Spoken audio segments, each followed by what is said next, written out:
Glasgow is one of the most polluted cities in Britain. One of the major problems Glasgow is facing is the air quality. A recent study showed that Glasgow had 16 micrograms of particles in the air, which exceeds the safety limit of 10 micrograms, and Hope Street was ranked as Scotland's dirtiest street. Bad air quality is caused by many different contributing factors. However, the main cause of air pollution is transport vehicles, such as cars and buses.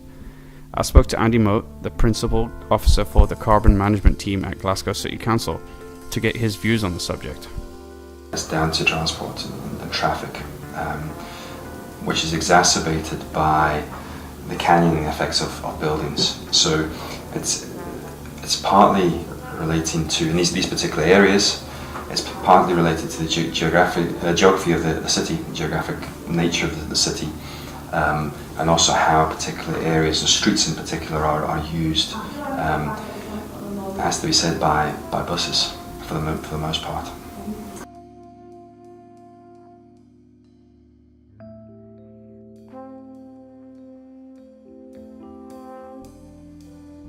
There are roughly 300 deaths a year related to air quality in Glasgow, 300 a year. In addition to that, you've got numerous people developing breathing related illnesses, numerous people developing cancers of various types. Air quality has now been linked to Alzheimer's, it's now been linked to premature births, and it's been linked to decreased brain development. So ultimately we're affecting the intelligence of people through air quality. This is an issue that affects people of all ages, and something has to be done to prevent any of these issues getting any worse. Glasgow City Council currently have several plans underway to try and combat poor air quality in the city. Some plans have already been introduced, like the 2 large freestanding installations which remove pollutants from the air. Each city tree can remove around 12.2 kgs of particle matter from the air and 240 cubic tons of CO2 annually. The council have also introduced several low emission zones to the city which restrict polluting buses, vans, lorries and other environmentally damaging vehicles from entering city areas. The UK government pledged £290 million to boost the industry of low emission vehicles. 80 million of this is dedicated to improving charging infrastructure for electric vehicles. So, would you be able to tell me a little bit about what made you choose to move from a petrol car to an electric vehicle?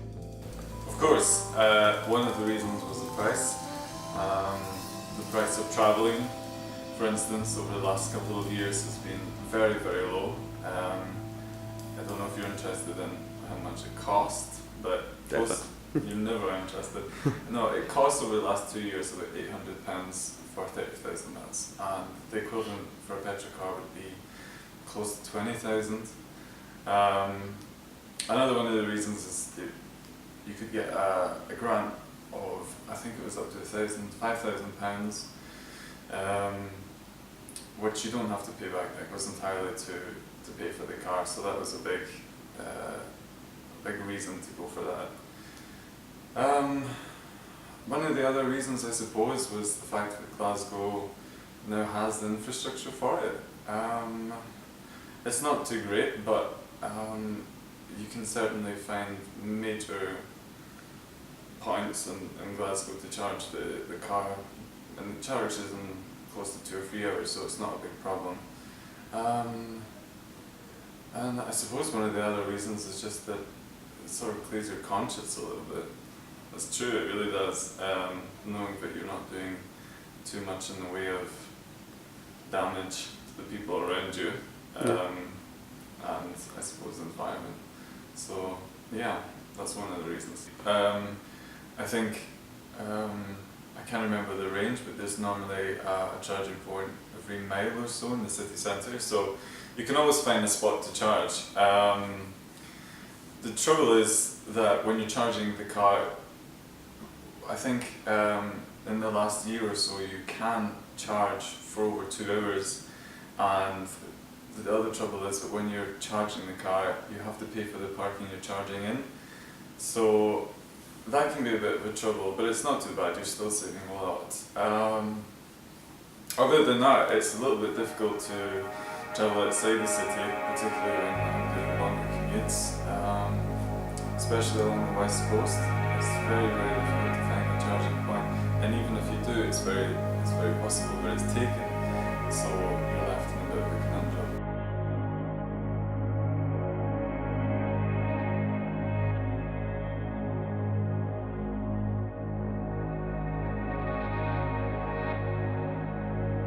ScotRail is currently undergoing major changes. ScotRail is electrifying its lines, which promises to deliver a far more environmentally friendly service by eliminating diesel trains and introducing new electric trains. But this has caused a lot of disruption across the country, and especially to Glasgow's two stations, Queen Street and Central, with delays and cancellations across the board. In comparison to the forms of public transport, rail is the lowest carbon mode of mass transport. Trains are essential to a future low carbon economy. The new trains will be cleaner and quieter, as well as more energy efficient, which will ultimately help tackle noise and air pollution in the cities. What makes the electric trains more energy efficient? Well, the newer ones, the kind of way it works, to simplify it down, it takes the pantograph takes the power for overhead wires, and the design of the new changes, it takes so much power from the grid. The new trains are designed to send back any excess energy that doesn't take more than it requires. The new trains are designed to send it back to obviously help energy efficiency, basically. And will these electric trains have an impact on the environment? Yep, the electric trains are going to be replacing the old diesel stock, which obviously to do with like petrol, diesel emissions and all that. The new electric trains are obviously going to cut that down, so it's going to help the environment overall. Glasgow also has a well-established underground network which connects people to the centre and west end of Glasgow. SPT are committed to encouraging more active ways to travel across Glasgow, with investment to improve pedestrian and cyclist areas to the transport links.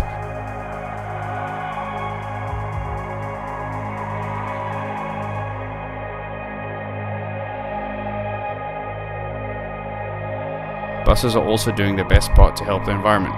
First Bus is Glasgow's largest bus operator. In late 2018, they launched their new eco-friendly buses. These low-emission vehicles have already started their new service in time for the low-emission zone. In the city of Glasgow, many cyclists within the city are trying to make a difference, whether it be through alternative travelling, taking up benefits that can greatly improve their health, and providing environmental security by lowering city emissions if they were to travel by car. From the years of 2009 to 2017, a survey was conducted within Glasgow City Centre to monitor cycle activity on a 2-day period, and by 2017, the survey concluded that there were approximately 4,654 cyclists entering the city, whereas there were 4,357 cyclists that were cycling out of the city. And how would you say cycling is changing the way people travel in Glasgow? I think it's become more popular. I think it gives people access to routes to and from work and to and from leisure destinations that they wouldn't have otherwise known about or even looked at.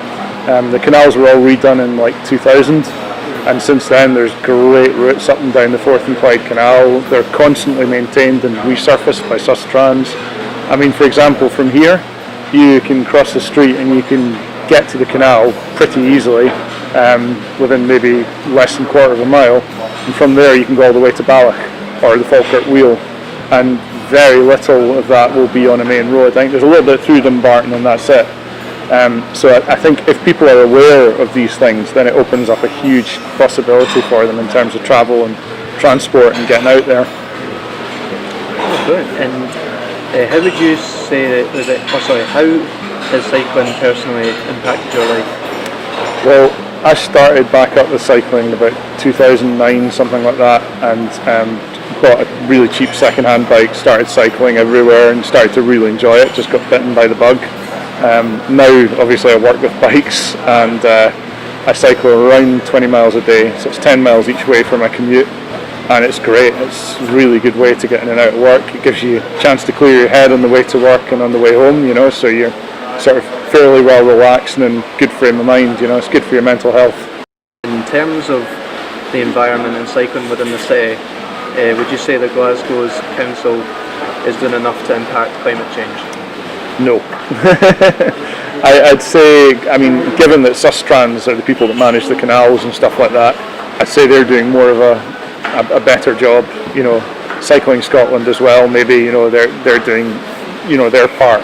But in terms of, if you look around the city, I mean, there's not really much in the way of cycle lanes. Like I said, there's the odd little bit of road that's like, you know, if you look at the bottom of Argyll Street, prime example, there's a great little cycle lane, and it must be about, I don't know, 200 yards long, if that, and then it just disappears.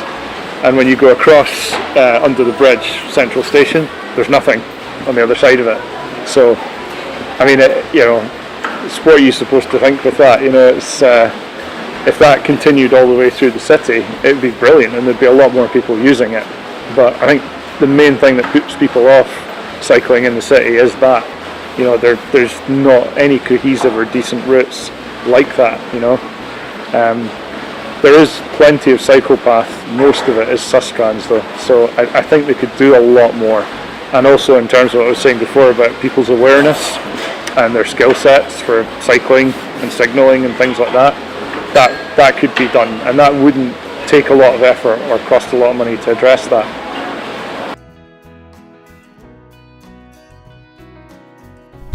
There is no denying Glasgow has had its issues with recycling its waste over the past years. It has been revealed that Glasgow is the 13th worst council for recycling in Great Britain as of 2016, which is concerning considering it is one of our most recognisable and iconic locations in Scotland.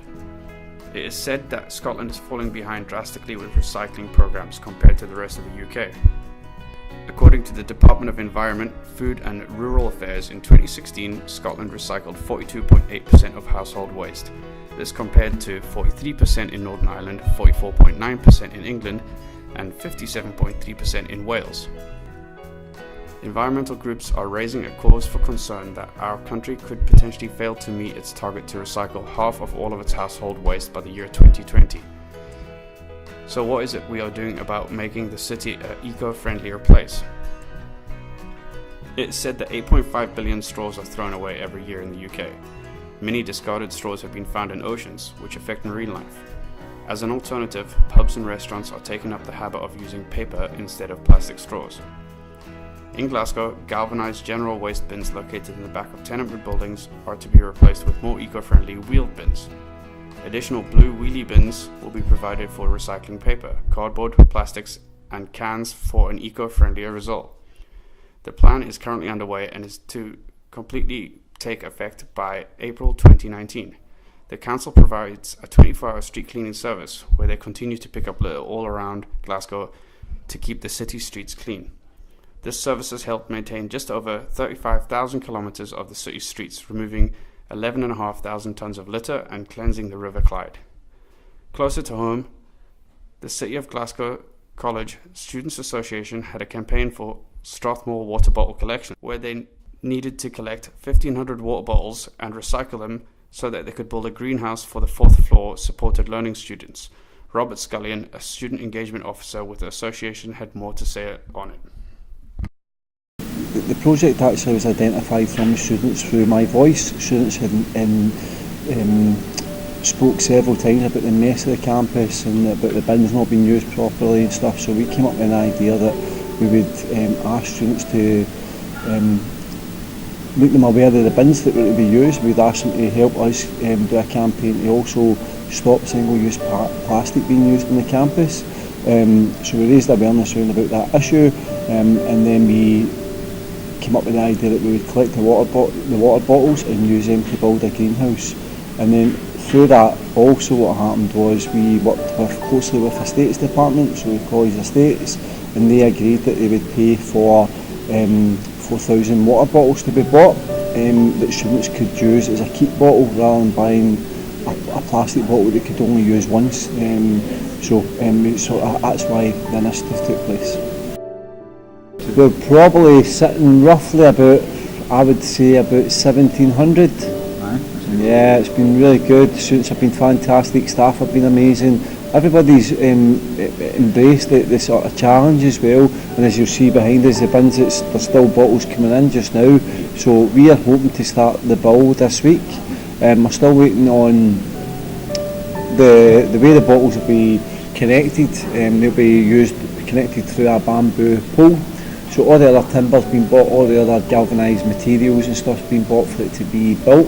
We're only waiting on the bamboo bowls for the bottles to be fed through. As soon as that happens, I reckon we're good to go.